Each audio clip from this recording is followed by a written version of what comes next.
Figured it was time to get him uncovered and aired out, since it's been quite a while.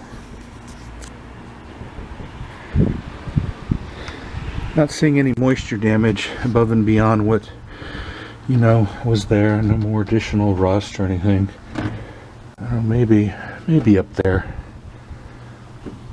Biggest, dumbest thing I did was remove that air box, because I lost the seal and I'm afraid moisture gets in.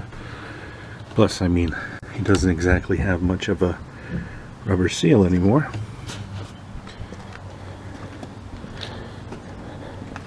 I got way ahead of myself when I bought him, and when I started taking out the dash, I should not have done that. Sure, it was falling apart,